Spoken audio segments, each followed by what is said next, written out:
Humberto Neres chegou. Tudo bem com vocês? Olha só, a Bíblia. A Bíblia é um livro que todo mundo lê.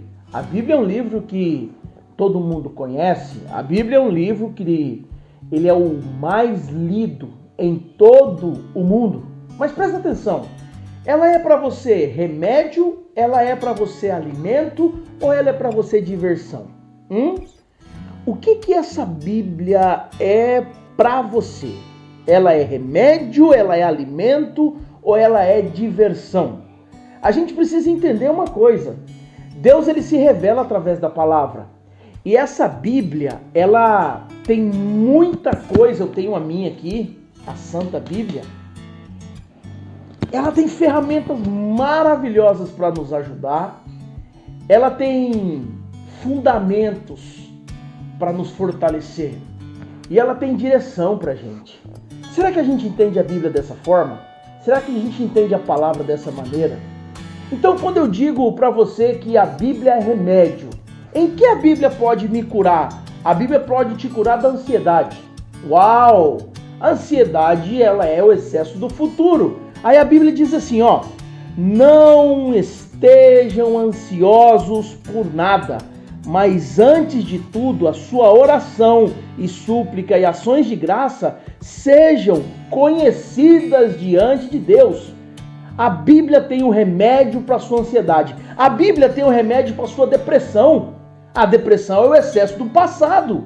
Você viveu muitas coisas boas e de repente hoje não é tão legal, aí você fica remoendo isso e a Bíblia tem um remédio para você. Está em Filipenses 3, 13 e 14. Irmãos, não julgo que o haja alcançado, mas uma coisa faço, e é que, esquecendo-me das coisas que para trás ficam e avançando para as coisas que estão diante de mim, eu prossigo para o alvo, pelo prêmio da soberana vocação de Cristo Jesus. A Bíblia é o remédio para a depressão. A Bíblia também é cura. Você está enfermo, você está passando por um momento difícil, a Bíblia também é cura. Olha só, a Bíblia diz assim para você que está aqui comigo hoje no canal do Humberto Neres. Ei, você não está seguindo ainda? Você não deu like? Como é isso? Meu Deus. Lê a Bíblia para te curar. Olha só. Certamente Ele tem carregado nossas tristezas e levado nossas dores. Contudo, nós o consideramos atingido, ferido de Deus e afligido. Porém, Ele foi ferido por nossas transgressões e Ele foi esmagado por nossas iniquidades. O castigo de nossa paz estava sobre Ele, e pelos açoites que o feriram, nós somos curados. Todos nós, como ovelhas, temos nos desviado. Nós temos nos afastado, cada um para o seu próprio caminho, e o Senhor tem posto sobre ele a iniquidade de todos nós. Uau! Que poderosa palavra para você tomar posse dela hoje e aplicar na sua vida e saber que se você está enfermo, se você está doente, existe cura para você na palavra de Deus. Então, para quem está cheio de morte, a Bíblia diz: eu sou o caminho, a verdade e a vida. Ninguém vem ao Pai se não for por mim. Então a Bíblia, ela é remédio, mas ela é remédio para quem? Ela é remédio para quem está doente. Ela é remédio para quem está doente. Então você deve olhar para a Bíblia como uma farmácia, aonde você vai lá buscar na prateleira de cada livro, de cada um dos profetas que escreveram ali, de cada um dos escritores, você vai ver o que serve para você. Mas ela também é alimento. A Bíblia, ela nos alimenta. Mas espera aí, você está falando da Bíblia, mas você está de boné, você está de barba. Pois é, né? Tem tanta gente que fica preso a isso, que esquece da essência daquilo que está sendo ministrado, daquilo que está sendo dirigido ao seu coração e perde grandes bênçãos por ficar olhando para um boné, para uma roupa, para uma gravata. Para de bobeira, para de bobeira. Eu estou na intimidade com o meu Pai, estou na intimidade com o meu melhor amigo e Ele me permite, porque Ele me deu voz, Ele me deu inteligência, Ele me deu sabedoria, Ele me permite falar dessa Bíblia. Eu não estou com nenhum tipo de desrespeito, viu? Estou falando isso porque tem gente religiosa assistindo a gente E eles ficam doidos. Porque não está com certo estereótipo? Porque não está com certo tipo de roupa? Acorda pra vida, viu? Acorda. A Bíblia é alimento. Presta atenção. Uma pessoa que está doente, o que ela menos quer é comer. O que ela menos quer é alimentar. Então a Bíblia ela serve de alimento para quem está doente, porque o doente ele não quer se alimentar.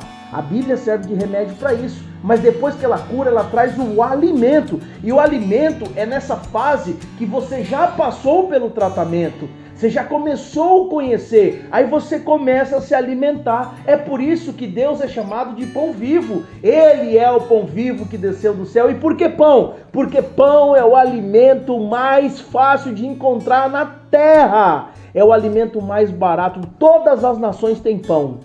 Todas as nações têm pão. Interessante isso, não é verdade?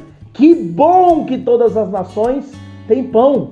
Por quê? Porque todas as nações vão ouvir falar do pão vivo que desceu do céu e todos vão se alimentar dele, porque ele é o alimento mais sólido e mais nutritivo que existe. Então ele nos ensina aqui que ele é o nosso alimento e a gente precisa alimentar. Mas por que então que eu não consigo entender a Bíblia? Olha, essa é uma pergunta interessante, porque muitas vezes o nosso coração é um coração de bebê. E ele não vai soltar carne assada pra gente, que é uma comida forte. Ele não vai soltar essa comida solidificada quando você ainda não conhece os fundamentos, os preceitos, os primeiros contatos com a palavra, quando geralmente você está doente. Então você precisa se curar, você precisa alimentar da papinha, você precisa alimentar de umas frutas, de umas verduras e gradativamente você vai crescendo em graça e em conhecimento. Por quê? Após você se alimentar do básico, da comunhão, da experiência com Deus, após você se alimentar de uma maneira diária, existe um banquete preparado para você, para sentar e comer junto com ele. Infelizmente tem gente que gosta das migalhas que caem da mesa, mas para você que é filho, para você que está me ouvindo, para você que já deu like, para você que já compartilhou aqui para 1 ou 2 amigos ou 10 grupos, para você que já seguiu o nosso canal, existe um banquete. É claro que estou apenas brincando, mas um banquete existe para você que é filho de Deus, para você que decidiu alimentar dessa palavra e para você que decidiu colocar no seu coração esta preciosa palavra para não pecar contra ele. Então eu quero dizer para você uma coisa muito importante: os bebês tomam leite, não é verdade? Depois eles começam a comer papinha, depois eles começam a comer uma comida mais sólida e quando eles se tornam adultos, eles começam a comer uma comida verdadeiramente forte e poderosa. Então a Bíblia, ela é alimento em qualquer estágio da sua vida, em qualquer parte, em qualquer momento você vai alimentar dessa palavra de uma maneira poderosa. E entenda, o alimento da Bíblia ele é progressivo. Mas você disse no começo que a Bíblia ela é remédio, a Bíblia é alimento, mas a Bíblia também é diversão. Como assim? A gente tem conceitos errados com as palavras, não é verdade? A gente que pensa que diversão é tudo aquilo que nos distrai. A gente pensa que diversão é tudo aquilo que nos tira do foco, da meta. Não. Eu quero dizer para você que a Bíblia é diversão quando você está nutrido. Você não está doente porque já encontrou cura na palavra. Você está nutrido porque você consegue se alimentar bem e você já consegue desfrutar de todas as classes de alimento que ela te fornece. Então, a Bíblia ela é diversão porque você já está saudável e você já consegue divertir lendo as Escrituras, estudando as Escrituras, escutando palavras poderosas, porque hoje é a geração, nós temos a geração que mais palavras tem no mundo. Você tem acesso hoje a qualquer pregador, a qualquer teólogo, a qualquer pensador na questão bíblica que você quiser. Sabe qual é o problema? É que não é somente a gente escutar e a gente encher o nosso cérebro de informação. Você precisa divertir com a palavra. Sabe como? Você precisa praticar essa palavra. Aí vem a verdadeira diversão. Então olha só o que a Bíblia diz em Mateus 18:18. Na verdade eu vos digo, tudo o que ligardes na terra será ligado no céu, e tudo o que desligar-lhes na terra será desligado no céu. Então você entende uma coisa nessa palavra. Você entende que existe um poder na terra, quando você consegue entender as coisas celestiais contidas nesse poderoso livro.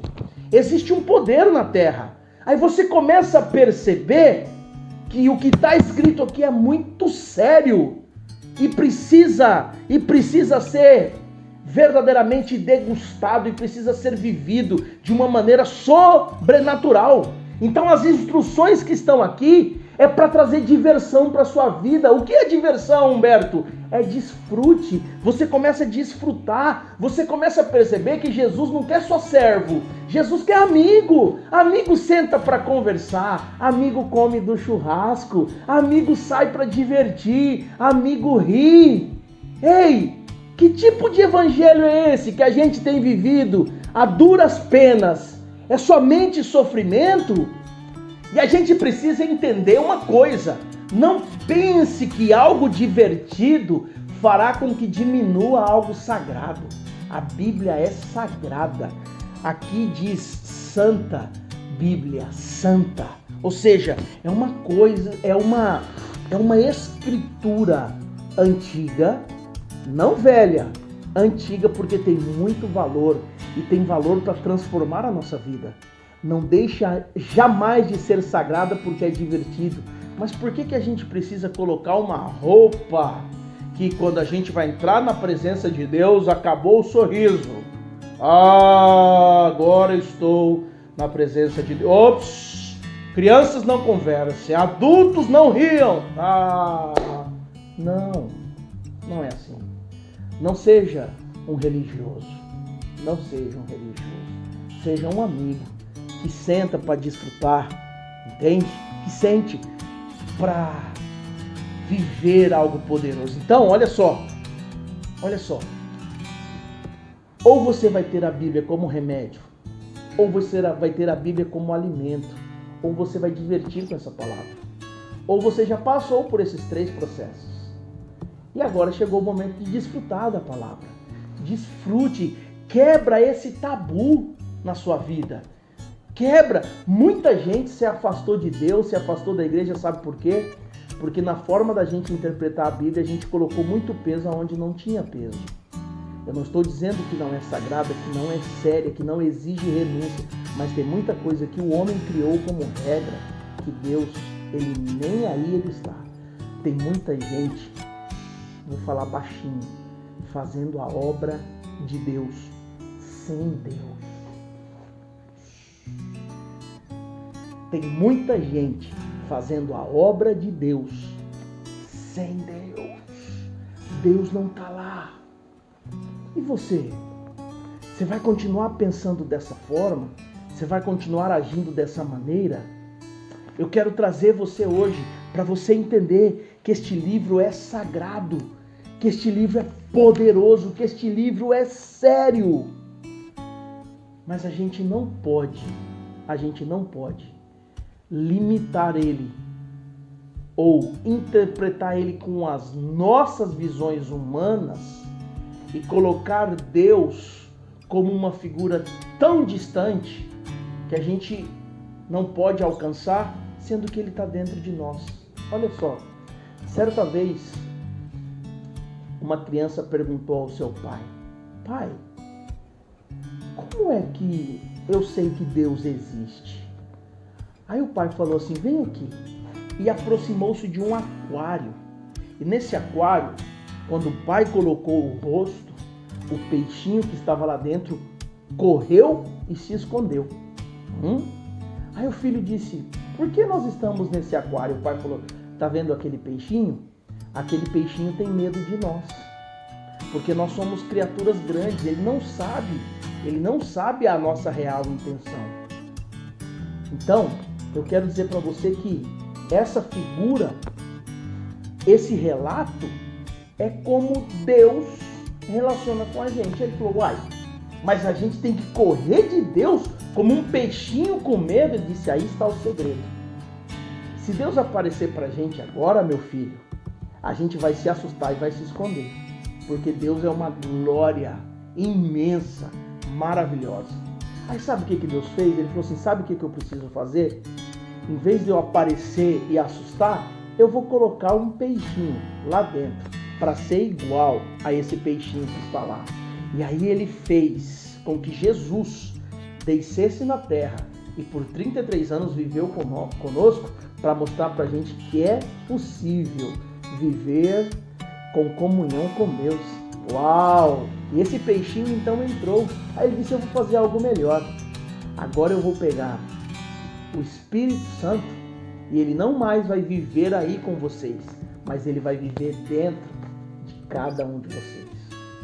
Então hoje, nós não temos um Deus cruel, um Deus, uau, que vem para destruir. Não, nós temos o Emanuel, Deus conosco, aqui dentro. E quando a gente precisa, a gente fecha os olhos, a gente abre um sorriso, a gente levanta os braços, a gente cruza os braços, a gente coloca o boné, a gente tira o boné, a gente deixa a barba, tira a barba, não importa. Ele quer o que está no coração. Ele quer o que está aí dentro. Então, entenda uma coisa. A Bíblia é sagrada. A Bíblia é séria. Mas a Bíblia, ela é maravilhosa para você desfrutar a sua vida. Para você crescer, aprender, conhecer mais sobre você. Conhecer mais sobre as pessoas que estão com você. Conhecer mais sobre as obras de Deus, sobre quem é Jesus, sobre quais os feitos, e você se maravilhar com tudo isso. Que essa palavra entre no seu coração hoje, que você quebre esse tabu que te impedia de chegar na palavra. Leia. Aqui estão as melhores palavras do mundo. Fé e fortaleza sobre você.